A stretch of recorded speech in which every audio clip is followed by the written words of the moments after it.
dois temas, eu vou pedir para o pessoal passar um vídeo explicando um pouquinho dos serviços, das mudanças que houveram recentemente na Abrint com esses dois serviços. Por favor.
Alessandro,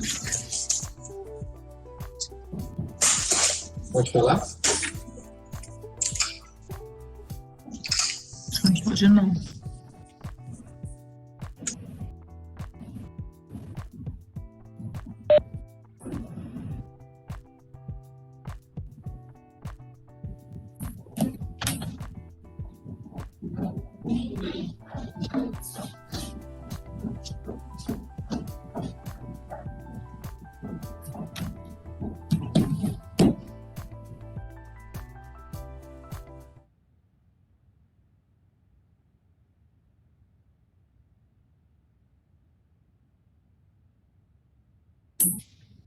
Obrigada. Pois bem, como vocês podem perceber, a Abrint teve o cuidado e a preocupação de elaborar um passo a passo para que pudéssemos passar todas as orientações e todo o passo a passo para que os nossos associados provedores pudessem ingressar na área do associado e fazer as suas aberturas no ticket.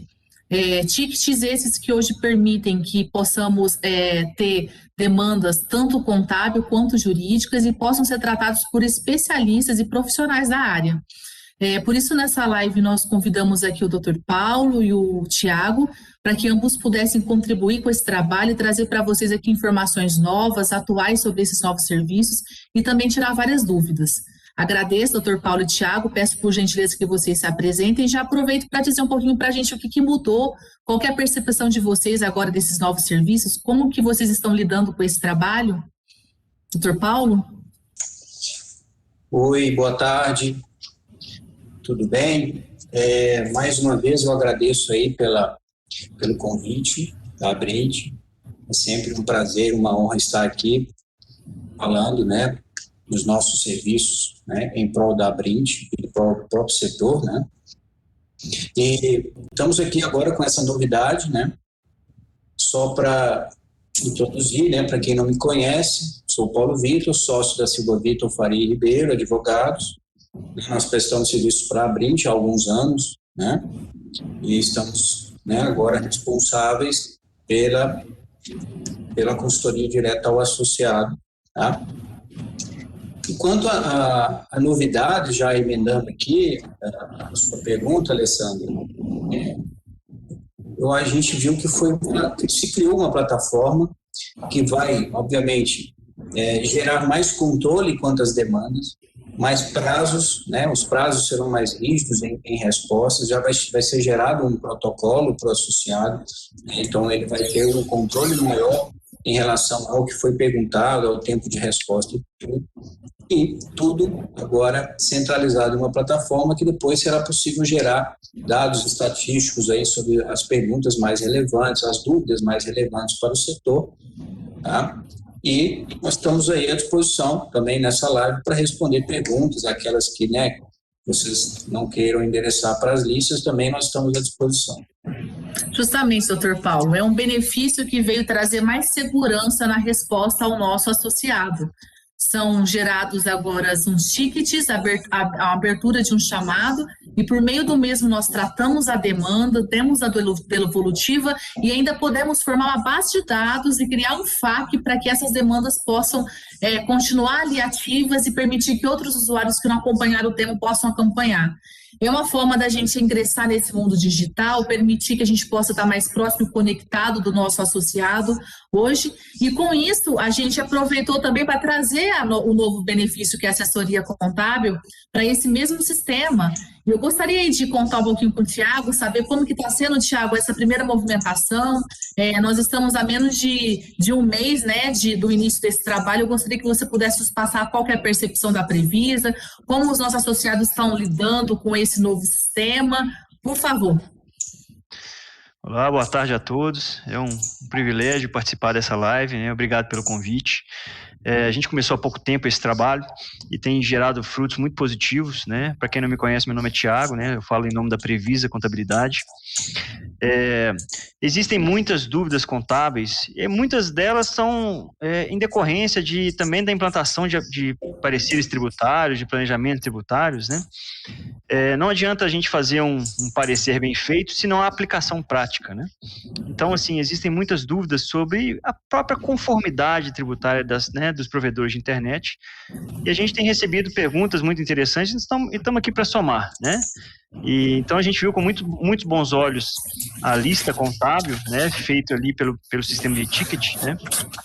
E a gente espera que muito em breve a gente possa até, inclusive, publicar um pouco de um repositório de perguntas e respostas no site, né, que inclusive é uma das aplicações desse sistema, né? Então, à medida que as perguntas vão ficando recorrentes, a gente consegue fazer ali um repositório, uma pequena biblioteca no site de temas, né? De maneira que os provedores possam treinar as suas equipes, né? Ali substituir uma pessoa do seu contábil, do seu fiscal, do seu faturamento, que ele possa acessar essa plataforma e ler, né? E se inteirar um pouquinho ali da especificidade, né, fiscal e contábil. Então, é muito positiva, Alessandra, a expectativa, né, e já tem gerado frutos muito, muito legais, muito bacana. Obrigada, Thiago. Mais uma vez eu agradeço em nome da Brint toda essa parceria que já estamos estabelecendo.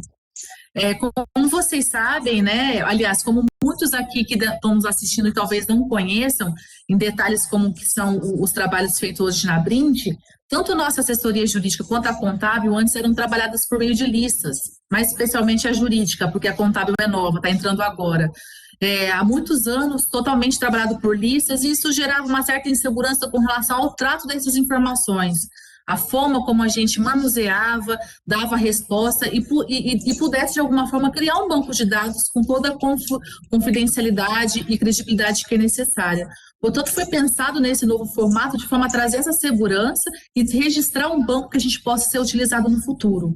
A gente espera muito ouvir as contribuições dos nossos associados, atender às suas expectativas e demandas para melhorarmos cada vez mais. Com tudo isso, eu queria colocar algo delicado que vem acontecendo, e já eu envolvo as duas assessorias, que é o tratamento hoje que a gente tem na lista do público/privado. Para aqueles que são associados e nos ouvem, vocês podem ter percebido nos acessos que nós temos a opção de você adentrar com a sua demanda pelo meio do público ou do privado. Especialmente no jurídico, tem nos surgido muitas indagações e questionamentos quanto ao trato desses chamados. Eu gostaria, por gentileza, de passar aqui para o Dr. Paulo, que ele pudesse esclarecer e trazer luz a esse questionamento que tem sido recorrente. Bom, quanto ao público e privado, né, criou-se agora a possibilidade de, excepcionalmente, se fazer perguntas de caráter privado, porque em algumas situações específicas, né, o associado ele quer apresentar um caso fático, né, envolvendo a empresa ou a pessoa dele. Ele precisa citar algumas informações confidenciais e ele não quer que essas informações sejam extensíveis a toda a comunidade de associados, né, a toda a gama de associados da Brint. Então, excepcionalmente, a Brint agora está autorizando a realização de consultas individuais através da plataforma, né, Mas a gente só queria salientar que realmente são situações excepcionais. O interesse da associação é claro que é sempre responder uma dúvida de modo que todos fiquem cientes, né? Tenham acesso a essa dúvida, porque a dúvida de um associado pode ser também a dúvida de outro associado. Isso evita o retrabalho e isso facilita, né, a propagação da informação, do conteúdo para a qual a lista, né, foi criada. Então, é claro que a gente já está recebendo algumas perguntas em caráter privado. Essas perguntas vão ser tratadas e aquelas que, de fato, a gente entender que não são privadas, nós vamos responder para que a pessoa direcione para o conteúdo público. E aquelas que realmente forem privadas, elas vão ser respondidas no conteúdo privado, tá? Lembrando também, pessoal, que é uma consultoria, certo? Há algumas situações que é preciso aprofundar mais no caso prático, há muitos detalhes, certo? E nada, obviamente, substitui o advogado particular da empresa, né? E tem que ter uma empresa, tem que ter um apoio jurídico. Nós estamos aqui para ajudar com a nossa experiência, o nosso conhecimento, mas há situações, né, que muitas vezes se trazem até situações de processos em andamento, né, na lista, e claro que nós vamos tentar contribuir ao máximo para o associado, mas nada substitui o trabalho do advogado particular da empresa, isso é bom sempre deixar bem claro, né, Alessandra? Com certeza, doutor Paulo, tem plena razão, a gente tem reforçado isso. E complementando a sua resposta, eu gostaria de ir além. Nós recomendamos aos associados que nos assistem, para aqueles que ainda têm dúvida em colocar entre o privado e o público, que ao formularem as suas perguntas, eles evitem colocar nomes de empresas, clientes, colaboradores, ou até citar outras empresas que, porventura, possam ser concorrentes ou concessionárias. Dessa forma, a gente pode evitar, né, essa questão do caráter consultivo e abstrato, né?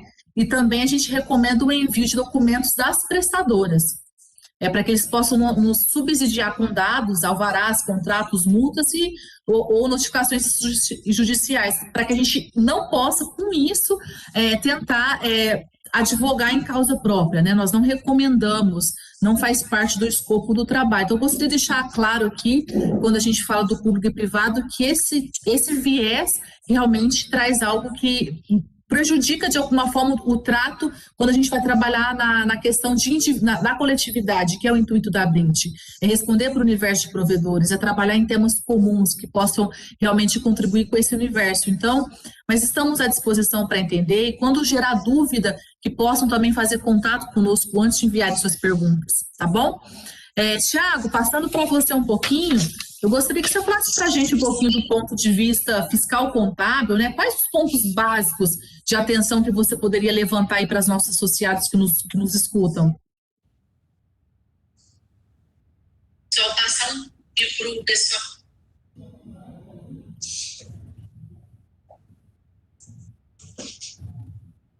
Tiago está com algum problema técnico. Eu já voltei, gente.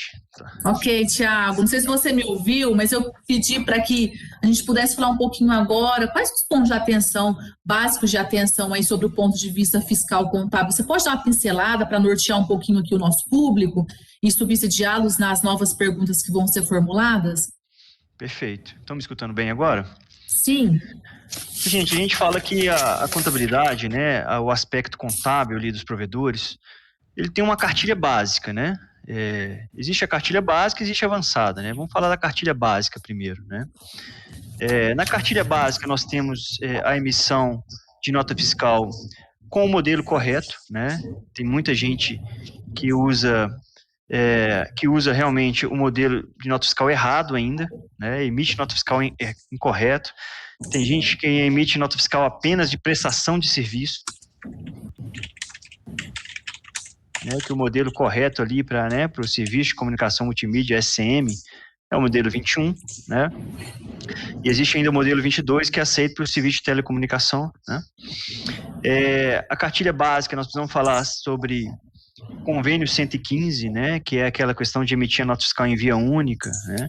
É preciso transmitir para o Estado todo mês o convênio 115, né? São assuntos como esse, Alessandra, que a gente pode debater, né, na abertura ali dos tickets, etc., e ajudar os provedores a resolver, né, essa conformidade que é extremamente básica ainda, né? Ainda na cartilha básica, nós estamos falando sobre a adesão aos convênios estaduais, né? Quando o convênio estadual é um convênio que ajuda o provedor ou quando atrapalha o provedor, né?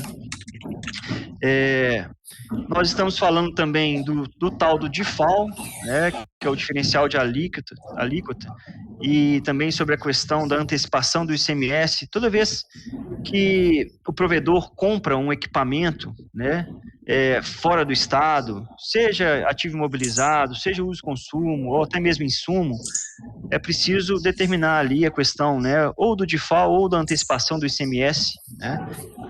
Muita gente ignora esse recolhimento, né?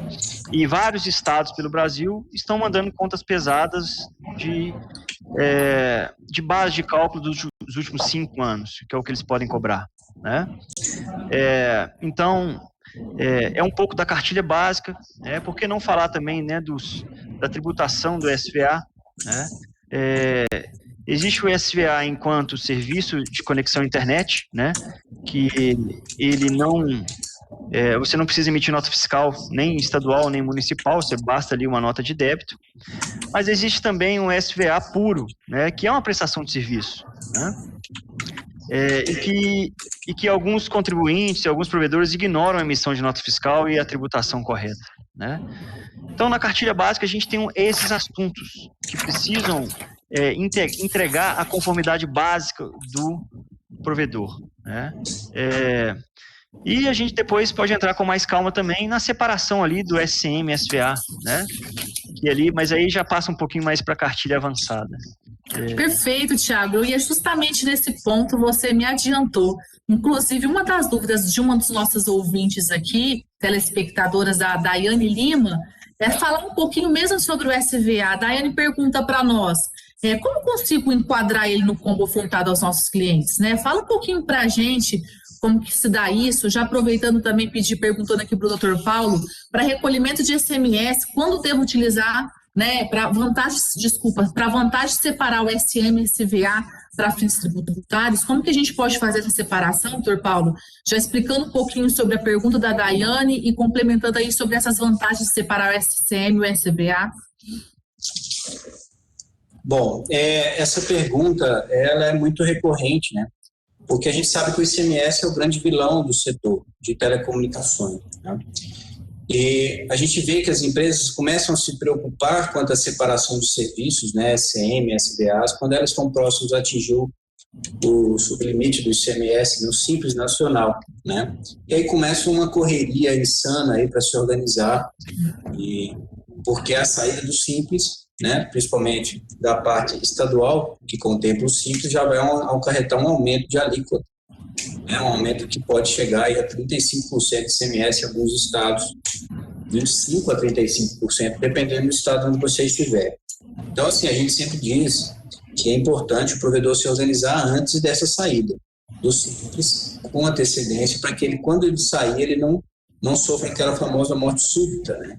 E agregar SVAs, né, em um plano de internet, né, é você passar a tratar um serviço, parte como telecomunicações e parte como outros serviços que você adiciona em cima dessa infraestrutura, em cima da internet, né, que hoje em dia, como o Thiago falou, né, que ele mencionou os SVAs puros, né, existe uma gama infinita de SVAs que vocês podem adicionar, que o provedor pode adicionar ao plano de internet, né, não apenas como estratégia tributária, mas também para trazer conteúdo ao assinante.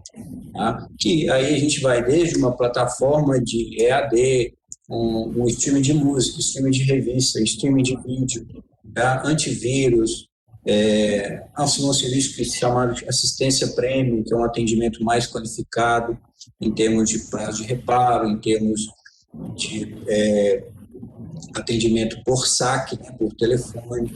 Aí você tem infinidade de SVAs e a tendência é que cada vez mais serviços possam ser oferecidos junto à internet, né, como um SVA. E você tem, claro, também dentro dos SVAs, aquele SVA originário, que foi o primeiro SVA que foi trabalhado pelos provedores, que é o Serviço de Conexão à Internet, que é o SCI. Historicamente, né, os provedores faziam essa separação SCM e SCI. E, de alguns anos para cá, surgiu-se a oportunidade de se estar agregando outros tipos de SVAs no plano, no formato combo, tá? Para vender um pacote de serviços ao cliente, como falei, tanto visando uma estratégia tributária de redução de tributos, né? Principalmente ICMS, quanto para você trazer mais conteúdo, mais facilidades ao cliente na internet. Perfeito, doutor Paulo, agradeço. Aproveitando já a grande questão que fica, existe vida fora do Simples, Thiago? Como que você entende? Quando a empresa está próxima do limite do Simples, existe vida fora? Eu queria entender um pouquinho isso, acho que é a dúvida de alguns aí também que nos ouvem. Pois é, assim, é uma dúvida muito recorrente, né? E assim, Alessandra, falando de maneira aberta mesmo, muitos provedores, quando está ali estourando o limite do Simples, ou o sublimite do Simples, eles vão e abrem uma outra empresa, né? E assim sucessivamente.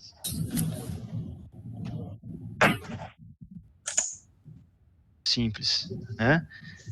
E esse conglomerado, ele não se sustenta no tempo e no espaço, né? Porque ele é muito facilmente descaracterizado pela Receita Federal, uma vez que existe um grupo empresarial, né? Então, apesar de ser a alternativa mais comum, também é a mais errada, né? Então, assim, realmente é preciso fazer o planejamento, uma vez que a empresa está estourando ali o sublimite do Simples, né? Ou até mesmo o limite do Simples nacional, é preciso fazer um planejamento para que haja uma saída de forma adequada e uma adequação da parte tributária, né? Então, assim, respondendo a sua pergunta, sim, existe vida, né? Mas realmente essa vida precisa ser uma vida planejada, né? Existe muitos provedores que optam pelo lucro real, né? Dividem ali às vezes as operações SM, SVA em diferentes empresas, né? Tratam a empresa como uma empreiteira, né? Que faz o serviço de instalações de forma separada. Então existem muitas alternativas, né? O grande inimigo, né, da vida da saída do lucro, da saída do Simples é exatamente a questão do planejamento, né? Porque quando a coisa está estourando e o planejamento não foi feito, aí a carga tributária é muito pesada e isso acontece de um mês para o outro, né? Mas, então assim, existe vida, mas a vida precisa realmente ser muito bem pensada e muito planejada, tá? E nem sempre a melhor saída mais fácil, né, que a gente fala que é a primeira maçaneta, que é abrir uma nova empresa e faturar por ela em nome de um terceiro, nem sempre é a saída mais segura, né? Ou seja, pelo contrário, é o que oferece mais risco. Ajudei ou atrapalhei, Alessandro? Bom, eu acho que como muitas dúvidas devem parar sobre o ar. Então, eu coloco aí para os telespectadores que quiserem trazer mais indagações a respeito, fiquem à vontade. Mas ainda continuando sobre SVA, que é o que a gente pegou e a pincelada inicial, me fala um pouquinho aí, Thiago, continua me falando qual a tributação sobre o SVA, como que a Previsa vê isso hoje em dia, como tem sido essas demandas? Como o Dr. Paulo falou muito bem, né, existe uma adesão crescente aos SVAs puros, né, inclusive a gente recomenda bastante para fins de planejamento tributário ali, né, tem amplo embasamento jurídico, né, que o Paulo pode falar melhor do que eu. Então, assim, do ponto de vista contábil, é muito importante, uma vez que se optou por separar o SM do SVA, é muito importante que faça o registro corretamente na contabilidade, né? Procurando, inclusive, separar no plano de contas os custos relacionados ao SM e ao SVA, para que ambos tenham sustentação contábil, né? Então, esse é um ponto que muitas pessoas ignoram, mas é muito importante que, uma vez que a gente adote essa filosofia, que a gente tenha ali um plano de contas, inclusive pode pedir lá pode abrir um chamado pedindo um plano de contas aí que a gente manda, não tem problema, né? Isso aí é um modelo, uma sugestão, tá? Não é claro que precisa ser customizado caso a caso, mas a gente tem um modelão que pode te mandar. Mas então é importante separar, né, o plano de contas nesses dois aspectos, né. Como eu comentei um pouco mais cedo, né, o SVA puro ele sofre tributação do ISS, né, e o antigo, o SVA raiz, vamos falar assim, né, que é o Serviço de Conexão à Internet, ele não sofre tributação nem do ICMS nem do ISS, né. Mas aí vem um abençoado, né, do provedor e vai e emite nota fiscal disso, né, e aí leva para a prefeitura um problema que não é dela, né. Então, assim, o ideal é que não se emita nota fiscal para que não haja conexão com as prefeituras e para que não haja ali o pleito da prefeitura por recolher o ISS do SVA raiz, que é o SCI, né. Então, assim, é por aí, sabe, Alessandra? Ô, Thiago, complementando, teve uma telespectadora, Ana Cláudia, que nos ouve, que trouxe a seguinte indagação. Como você entende um plano de contingência para o provedor em relação ao ISS? Haja vista a lacuna na lei e o entendimento de alguns municípios enquadrando no item 1 da lista anexa. Olha, pois é. Eu vou começar aqui, vou levantar a peteca e o Paulo termina, tá? Por favor, vamos lá. Do ponto de vista contábil, você tem que adotar o melhor procedimento, que vai garantir a sua conformidade, né? Do ponto de vista contábil, você tem a obrigação principal, que é pagar o imposto, e a obrigação acessória, que é adotar o veículo correto de se prestar informação, tá? Então, assim, a lei que estabelece o ISS, ela é uma lei nacional, que a lei complementar, que o Paulo pode falar melhor do que eu, e depois tem as adequações das prefeituras, né? Então, a gente tende a seguir, o entendimento de âmbito nacional e dar o registro contábil e emitir a nota fiscal ou emitir a nota de débito conforme o nosso entendimento. Mas eu acho que aí já vai uma esfera mais jurídica do que contábil. Vou parar por aí, sabe, Alessandra? Sr. Paulo, complemente para nós, por favor. Bom, isso é um ponto de discussão, tá? Historicamente, a gente, como acompanha o setor há muitos anos, a gente tem enfrentado poucos, vamos dizer, questionamentos da prefeitura sobre a tributação do SCI, né, que é o ISVA mais antigo que se trabalha no setor, a título de ISS, tá? Como havia, né, um entendimento, né, de que a lista de serviço anexa à lei complementar 116 é uma lista fechada, não se admitiram interpretações, tá, extensivas dessa lista. Esse foi um assunto que foi muito tranquilo, tá, sobre o SCI. O SCI sempre foi muito assediado pelo Estado, né, para fins de ICMS. Então, a gente sempre teve mais problema quanto à defesa, né, de ICMS do que ISS. Né? Então, se o seu município incluiu lá uma lista de serviços, algum serviço que não tem, não está espelhado na lista de serviço anexa à lei complementar 116, é algo que você pode questionar, tá? Se o município insistir na tributação, aí você tem que adotar os meios legais de declarar a não incidência sobre esse serviço. Mas, como eu falei, em poucos casos que a gente tem enfrentado, normalmente o SCI ele é mais sujeito a questionamentos do ICMS, né? E é por isso, inclusive, que a Abrint tem ações em todos os estados do Brasil para exatamente afastar esse risco tributário do ICMS em prol do seu associado, tá? E quanto a outras modalidades de SVA, a gente sempre fala para olhar a lista de serviços. Então, a maioria dos outros SVA já tem tributação, tem ISS. Então, você pega um streaming de vídeo, tem previsão, hospedagem de dados, tem previsão, hospedagem de e-mail, tem previsão. Algum aplicativo que se trabalha com licença de uso de aplicativo tem previsão, tem tudo isso, tem previsão de tributação pelo ISS. Perfeito, doutor Paulo, agradeço. Aproveitando ainda o gancho, para recolhimento do ICMS, quando que eu devo utilizar o modelo 21? E aproveito já nesse mesmo assunto para colocar a dúvida de uma telespectadora, que é a Jussara Fernandes, que ela pergunta o seguinte: vocês poderiam falar um pouco sobre a partilha de ICMS na prestação de serviço de um estado para o outro? Como funciona e quais as obrigações acessórias em cada estado? Doutor Paulo.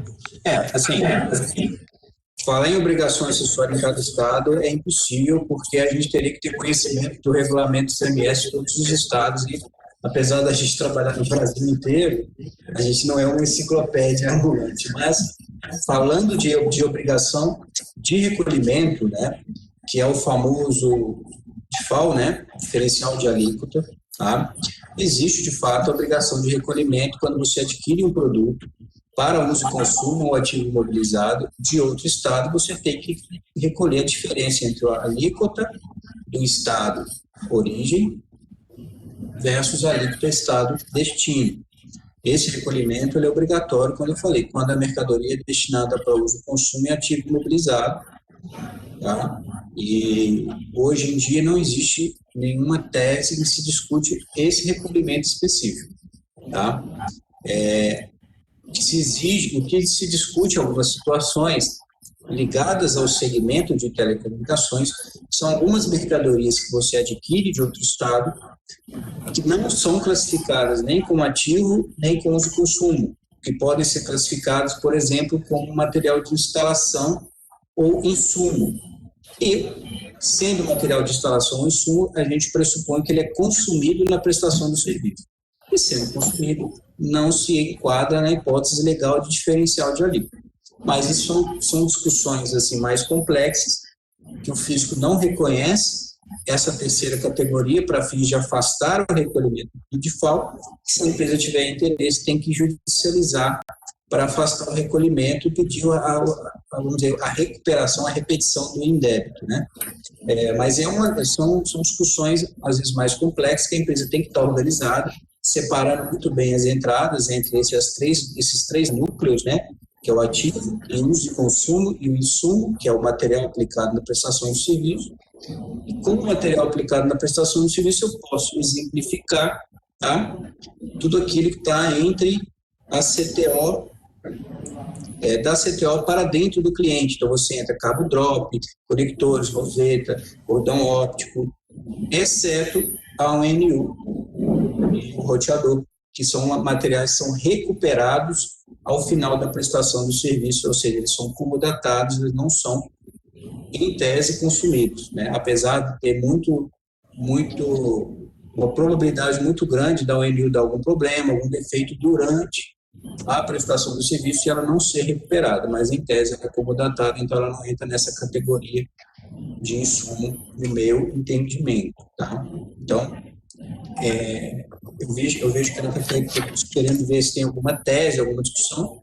A tese que a gente vê como mais sólida é se a empresa separar bem essas três categorias, ela tentar afastar o DIFAL do insumo. Mas lembrando também, aí entra até uma parte mais contábil, o DIFAL, né, é um crédito do ICMS que você tiver no lucro real, lucro presumido, você vai poder apropriar esse crédito na apuração do ICMS. Então, na prática, você faz uma antecipação, depois você abate no ICMS a recolher, então isso não é um prejuízo efetivo. Você sempre vai abater esse DIFAL na saída quanto da apuração normal. A empresa que está no Simples, como ela não recolhe no sistema débito crédito, obviamente ela não vai se creditar. Doutor Paulo, perfeito. Falando do DIFAL aí, teve uma telespectadora, Ana Cláudia Wegner, que falou: ajuizamos para alguns provedores mandato de segurança para suspender a exigibilidade do DIFAL. Como vocês veem isso? Qual que é o procedimento? O que tem sido praticado no campo jurídico com relação a isso? Olha, tem que entender o objetivo, porque existia aquele diferencial de alíquota que deveria ser pago por empresas do Simples quando da saída, né? Não quando da entrada. Esse DIFAL, esse diferencial de alíquota, ele foi suspenso pelo STF numa ação em que se discute a constitucionalidade desse imposto, desse recolhimento adicional. Isso realmente está suspenso, tá? Mas esse é o diferencial na saída e não na entrada. No da entrada, independente se é simples ou não,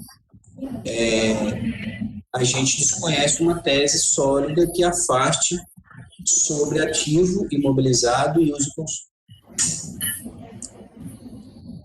Perfeito. Tiago, voltando um pouquinho, fala aí pra gente, Como diminuir o ICMS? Existe alguma mágica para isso? É muito importante fazer uso, né, gente, e fazer uma apuração do ICMS bem estruturada, né? Existe muito crédito, né, principalmente ali do ativo imobilizado, né? Por isso que é muito importante você comprar o ativo imobilizado de forma correta, né? Como o próprio Paulo já adiantou aí, né? Se você pagou de FAO, você pode recuperar. E a questão de você comprar o ativo imobilizado com a nota correta, né? E aproveitar o crédito 1,48 avos, né? Então, assim, gente, na verdade, assim, a apuração do ICMS, tem muita gente que ignora e acaba não tomando todos os créditos que poderia tomar, né? Então, o crédito também sobre insumos, naturalmente, né? É importante destacar o que é insumo, e aí esse crédito é exatamente aquilo que compõe a nota fiscal. E entender, né, depois que a pessoa, né, depois que o provedor estoura o sublimite do Simples, ele tem que se atentar para os documentos fiscais e fazer o maior uso de crédito possível. Não existe outra cartilha além disso, né? E oficializar o máximo, né, o maior número possível de compras, né? A gente que trabalha nesse mercado, a gente tem uma carteira bem grande de provedores aqui, a gente vê de tudo, né? Tem provedores que acham que é vantagem ficar trazendo muito equipamento lá do Paraguai, né? Vamos falar abertamente. E aí quando você vê, você não tem R$1 de crédito ICMS, e quando você olha para o balanço do provedor, você vê uma simplicidade franciscana, porque não tem nenhum número registrado, né? Então, acho que é por aí, sabe, Alessandro? Perfeito, Thiago. Obrigado mais uma vez. A lista está movimentadíssima. Tenho várias perguntas aqui, mas eu vou retroceder um pouquinho aqui o que eu queria trazer para vocês, porque é algo recorrente hoje na assessoria jurídica.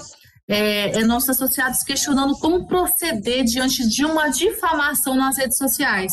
O que eles devem fazer, doutor Paulo? Eles são obrigados a manter o contrato de prestação com o cliente? Qual que é a orientação jurídica que você pode nos repassar?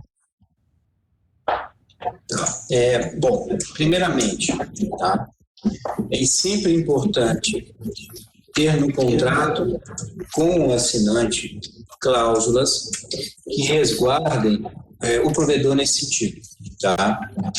Por quê? Porque às vezes a difamação ou a reclamação ostensiva numa rede social é por ordem verídico, né? A gente já viu situações em que a reclamação, o cliente nem sequer abriu um protocolo de reclamação, não houve nenhuma interrupção do serviço, etc. Em outras situações, apesar de ter havido um problema como instabilidade na rede, latência e interrupções do serviço, o prazo de reparo, o provedor está cumprindo o prazo de reparo, então não há nada irregular em termos de contratuais, né, e em termos de regulamentação. O provedor, os clientes sempre querem ser atendido o mais rápido possível e às vezes a empresa não atende a expectativa dele. Mas uma coisa é a expectativa dele, outra é a obrigação contratual e regulamentar. Então é sempre importante ter um contrato com o assinante muito bem definido. E nos modelos de contrato que a Abrint, né, disponibiliza aos seus associados, inclusive essa também é uma novidade recente, né? Acho que a gente implementou um número maior de modelos, se eu não me engano, Alessandra, acho que foi em novembro ou dezembro, né? Sim, mais de 14 modelos de contratos. Exatamente. E dentro dos contratos, a gente tem um contrato de SM, um contrato com o assinante, e lá vocês vão ver uma cláusula que a gente estabelece que o cliente reconhece que o único meio de contato para questionamentos, reclamações é a central de atendimento, que não é admitido nenhum tipo de reclamação de forma ostensiva na internet, etc. Tá?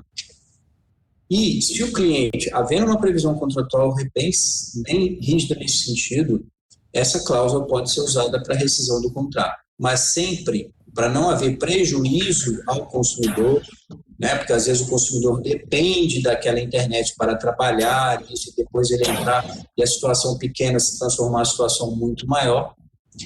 A gente sempre recomenda enviar uma carta ao cliente informando que a empresa não concorda com a postura dele de propagar essas reclamações em mídias sociais. Existe essa cláusula que as reclamações têm que ser dirigidas para o canal certo e pedir para ele excluir... Fala aqui que eu não estou conseguindo ativar meu som. Seu som está ativo, Tiago. Nós estamos escutando ok. você. Pode deixar. Obrigado.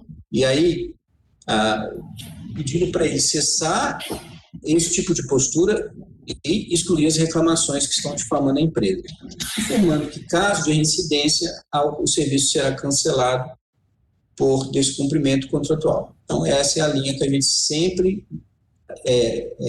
sempre orienta para evitar, né, maiores prejuízos. Sempre ter um bom contrato com o assinante e antes de interromper serviço abruptamente, enviar um comunicado explicando, né, que a postura dele está incorreta e que ele deveria procurar os canais corretos e adequados para a reclamação do serviço. Perfeito, Dr. Paulo. Muito obrigada mais uma vez. E agora trazendo um tema aqui que é recorrente também nas listas, requisição de IP por autoridade judicial. Como somos requisitados aqui na Abrint por meio dos associados a nos manifestarmos qual que é a postura, qual que é a orientação da Abrint, né? E essa pergunta foi trazida pelo nosso conselheiro, o atual diretor também da Abrint, que é o Breno Vale, nos assiste aqui. Parabeniza o Paulo e o Thiago pela participação nessa live e traz essa indagação. Qual a sugestão de vocês para essas solicitações? Nós devemos informar ou somente com pedido judicial? Fala aí, doutor Paulo, um pouquinho para a gente sobre isso. Tá bom. Bom, essa é uma pergunta um pouco polêmica, né? É uma das grandes polêmicas que se criou no mercado. Eu não posso falar ainda que é da orientação da Abrint, porque eu acho que essa orientação ainda não está totalmente fechada, qual vai ser a orientação final da Abrint, tá? Porque a Abrint, ela sempre quer, obviamente, olhar o melhor para o seu associado, mas também a gente não pode fechar as portas totalmente para as autoridades públicas, às vezes precisam daquele IP, daquela informação, né, para cumprir para dar prosseguimento a alguma persecução criminal, etc. Tá? Mas assim, falando pelo Paulo, pela consultoria jurídica, entendimento jurídico, é que a norma legal, tanto o Marco Civil da Internet quanto a regulamentação, ela é clara no sentido de exigir ordem judicial para a quebra do sigilo IP. O problema é que sempre no Brasil, às vezes, se cria o jeitinho brasileiro. Que é o jeitinho brasileiro você ter a informação mais rápida, evitando os procedimentos corretos. E a gente vê muito delegado utilizando-se de uma sigla que chama-se dados cadastrais para, na verdade, mascarar uma quebra de sigilo IP. Ou seja, ele está querendo dado cadastral de um IP, quando um IP não é um agente, não é uma pessoa que você simplesmente já se conhece a autoria e você vai passar mais informações como filiação, endereço, etc. Então, dado cadastral de IP, no nosso entendimento, é jeitinho brasileiro de se não observar a ordem judicial. Então, a gente sempre recomenda pedir a ordem judicial ao delegado. Claro que em algumas situações, né, há muita pressão por parte do delegado, o delegado até ameaça, né, a enquadrar o dono do provedor como crime de desobediência, etc. Isso tem que ser ponderado, né, obviamente, por todos, né, mas em termos jurídicos, para a gente a norma é clara, a lei é clara, tá? Não há como apresentar um dado cadastral de IP, né? Não há como fazer a quebra do sigilo de IP sem a ordem judicial. E essa é a nossa orientação jurídica, sempre pedir ordem judicial, porque se apresentar sem ordem judicial, depois o cliente pode ser alguém que tenha conhecimento da lei e questionar, né, por que você apresentou sem ordem judicial e você ser responsabilizado por isso. Obrigada, doutor Paulo, deixando claro que esse ponto é uma orientação do escritório Silvio Vitor. A Abrint ainda estuda essas possibilidades, né? Embora a gente coaduna com essa postura, mas também entendemos o lado da autoridade policial para requisição desses dados, a importância no combate de vários crimes, principalmente alguns dele de cunho cibernético de alto escalão. Então, nós somos bem abertas a tratar, discutir, e orientamos sempre que o associado provedor verifique dentro das suas legalidades da sua empresa qual que é o procedimento melhor a ser tomado, né? A Brint, ela realmente está aqui para trazer um certo conforto, intermediar essas negociações, mas a decisão final é do associado, né, do provedor. Tiago, voltando um pouquinho mais para a parte tributária, fala um pouquinho para mim aí do ponto de vista como justificar o patrimônio na pessoa física. Chegam muitas perguntas sobre isso, porque gera uma dúvida, pessoa jurídica com pessoa física, como que deve se fazer de fato essa justificação? Você pode explicar um pouquinho, colocar a diferenciação disso? Liberado aqui? Sim, estamos te ouvindo. Então vamos lá. Gente, é muito importante abordar esse tema, porque muitas empresas, muitos provedores de internet, né, tem aí centenas de milhares de quilômetros de fibra ótica, uma rede invejável, milhares ali de assinantes, né, mas quando você vê a pessoa física do sócio, ela não recebeu distribuição de lucro suficiente para amparar ali o patrimônio da pessoa física, né? Então é muito importante que a gente construa o patrimônio das empresas e que as empresas alimentem os sócios de distribuição de lucro, tá? Eu já vi incontáveis vezes que, né, o provedor cresceu, ganhou dinheiro, foi lá, comprou a caminhonete que ele queria, né? A Hilux que ele queria, mas na pessoa física dele ele não tinha recursos o suficientes para declarar.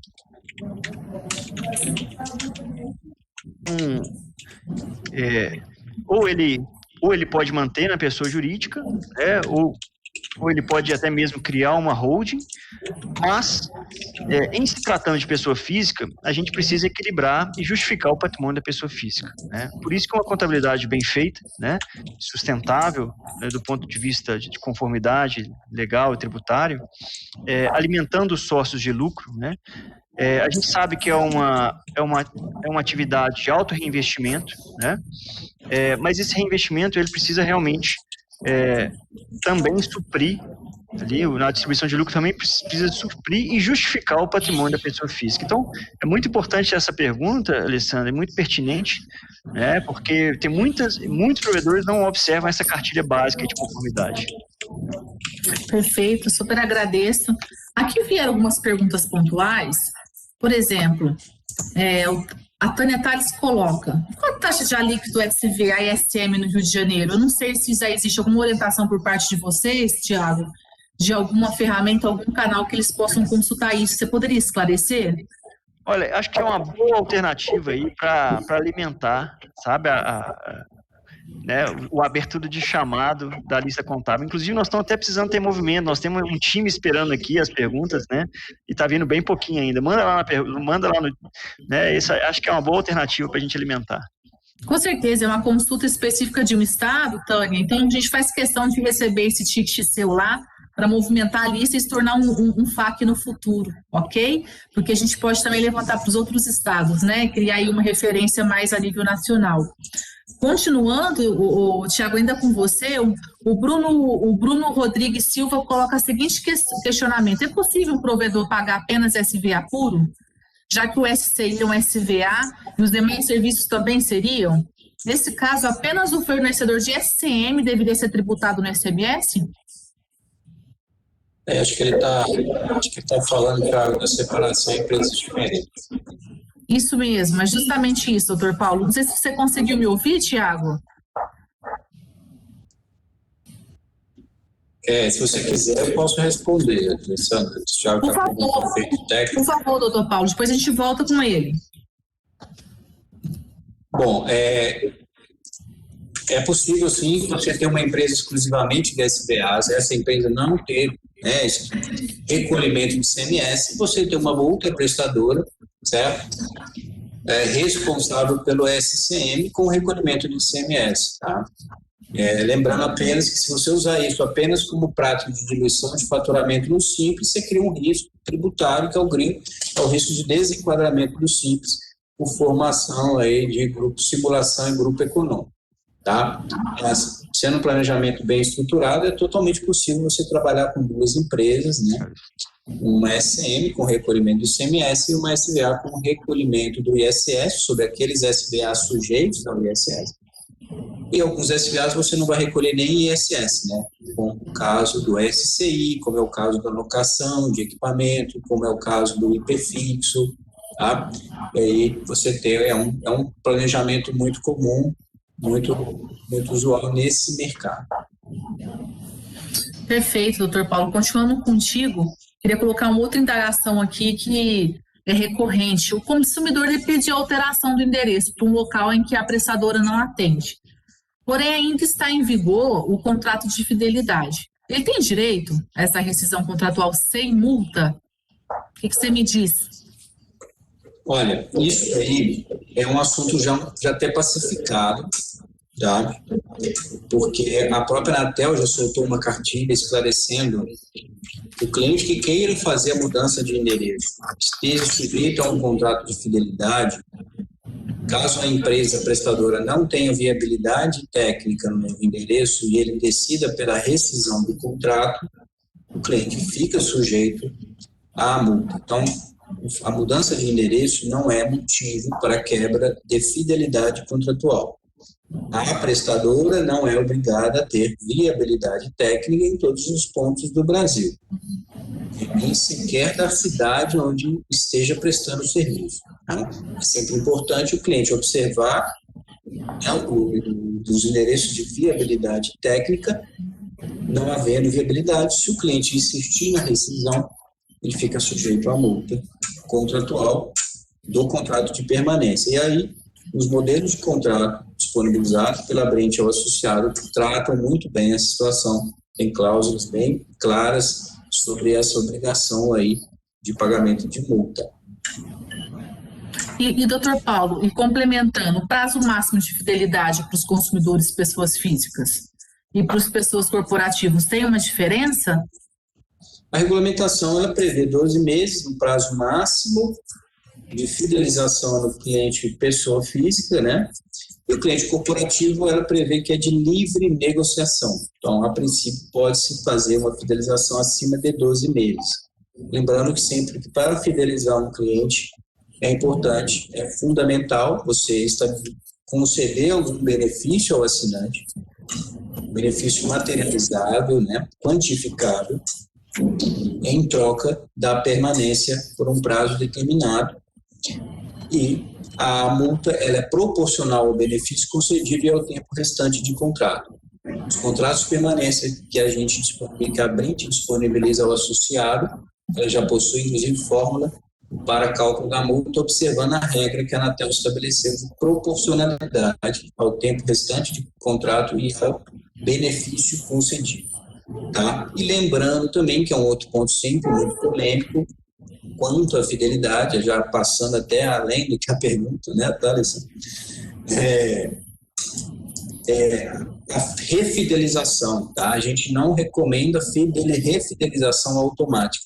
Como a gente vê muito no mercado, inclusive as grandes prestadoras, grandes operadoras, elas trabalham com refidelização, mas isso é passivo de questionamento, porque os órgãos de defesa do consumidor e o próprio Código de Defesa do Consumidor prevê que o cliente não pode ser submetido a um novo ônus sem a sua concordância, que essência expressa. Então, para refidelizar o cliente, é importante a assinatura de um novo contrato de permanência ou adesão a um novo contrato de permanência, e por esse motivo que nos modelos que a Brent disponibiliza ao associado, a gente prevê que os benefícios são válidos. O benefício que você dá ao cliente em troca da fidelização, ele é válido exclusivamente pelo prazo de fidelidade. Acabou o prazo de fidelidade, você tem um direito, por exemplo, se você der um benefício sobre a mensalidade, você tem o direito de aumentar a mensalidade.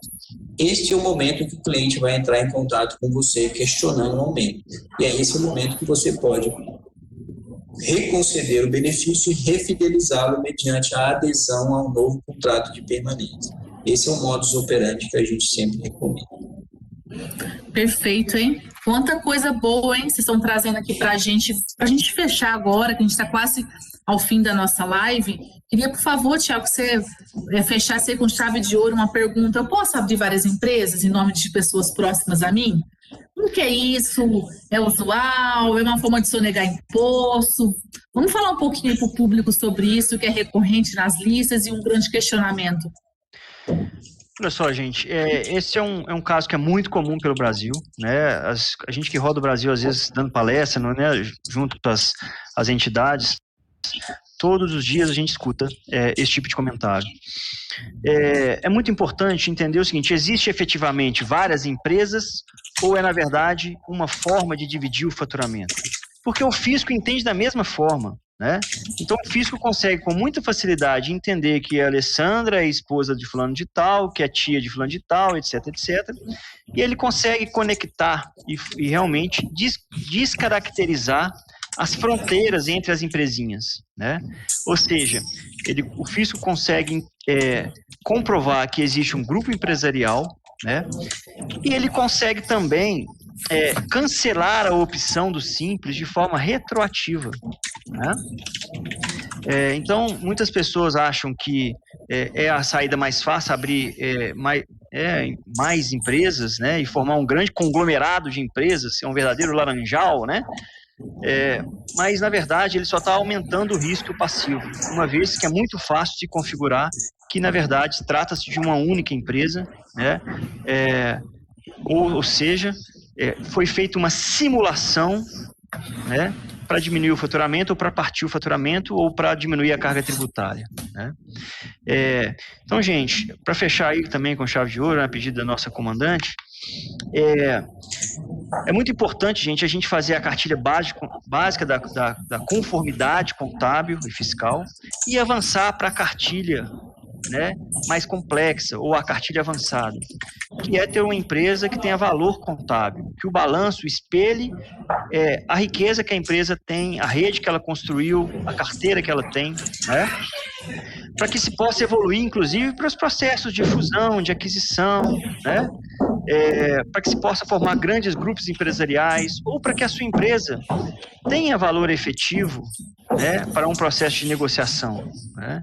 Então, assim, a gente precisa ultrapassar a cartilha básica e realmente alcançar a cartilha avançada, mostrando que a empresa tem números, tem indicadores, tem o tal do EBITDA, né, e tem gente que fala EBITDA, né, que é o motor de geração de caixa da empresa.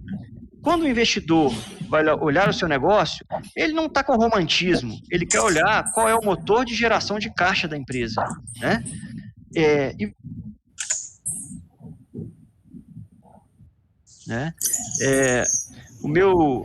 Minha internet oscilou bastante aqui, pedi desculpa, realmente o Webex não entendeu a oscilação da internet aqui.